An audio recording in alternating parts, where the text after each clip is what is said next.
Assalamualaikum warahmatullahi wabarakatuh.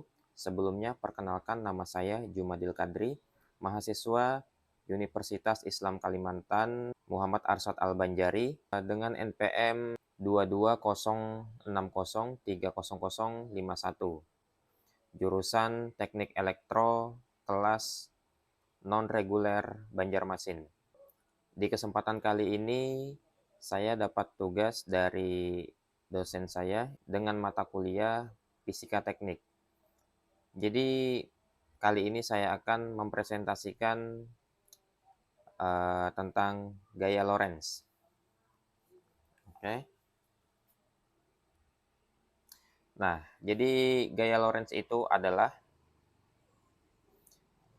gaya yang berasal dari gabungan antara dua gaya. Kedua gaya tersebut adalah gaya magnetik dan gaya elektrik yang terdapat di sebuah medan elektromagnetik. Gaya ini berasal dari suatu muatan listrik yang bisa bergerak jika sebuah arus listrik ada di dalam medan magnet B.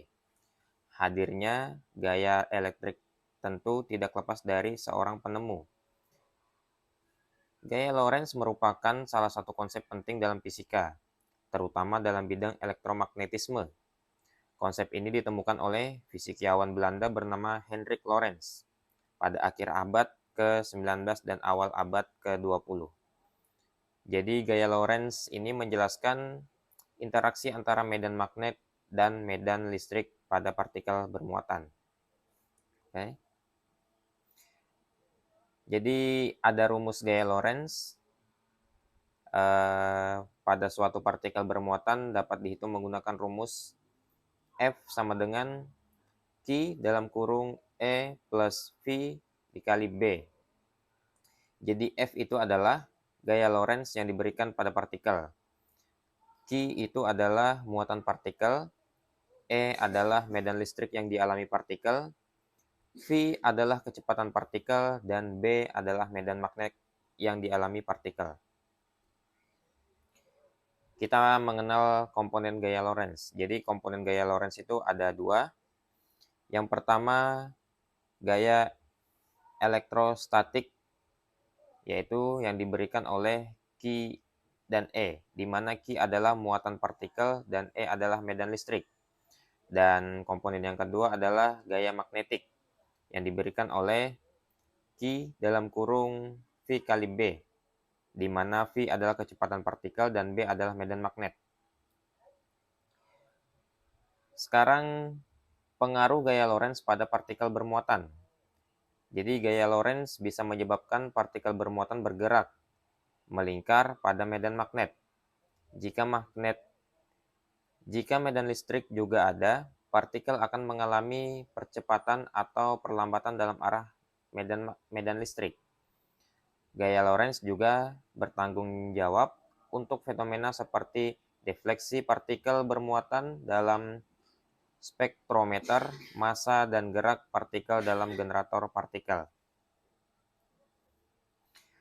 Nah, aplikasi gaya Lorentz dalam fisika modern.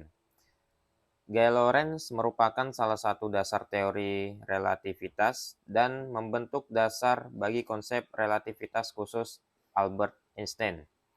Gaya Lorentz juga digunakan dalam penjelasan sifat-sifat khusus partikel subatom dan fenomena dalam fisika partikel tinggi.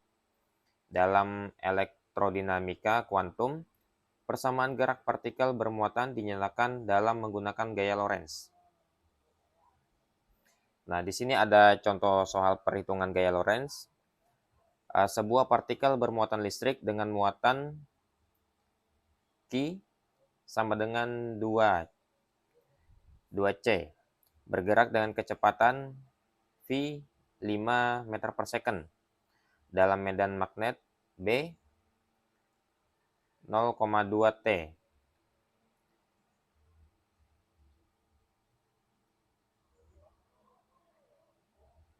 Dalam medan magnet B sama dengan 0,2 T. Dalam medan magnet B sama dengan dalam kurung 0,2 T I ditambah dalam kurung 0,4 T J ditambah dalam kurung 0,6 TK. Jadi hitungan gaya Lorentz-nya adalah F sama dengan Q dalam kurung V kali B. Jadi kita masukkan Q-nya itu 2C, dalam kurung V-nya itu 5 meter per second dikali B-nya ada yang 0,2 tadi, terus 0,4 dan 0,6. Oke, mungkin teman-teman bisa menghitungnya sendiri. Nah, sekian presentasi saya tentang gaya Lorentz. Dan sebelum saya akhiri presentasi saya, di dalam presentasi saya ini ada 5 soal yang bisa teman-teman jawab. Dan teman-teman bisa kirimkan jawabannya ke saya. Oke, soalnya tidak susah, gampang aja, semuanya ada di materi ini. Jika teman-teman menonton materi ini secara penuh. Dan ini adalah soalnya. Oke, soalnya sangat mudah, semuanya ada di materi. Saya harap teman-teman bisa menjawab soalnya dengan gampang. Oke teman-teman,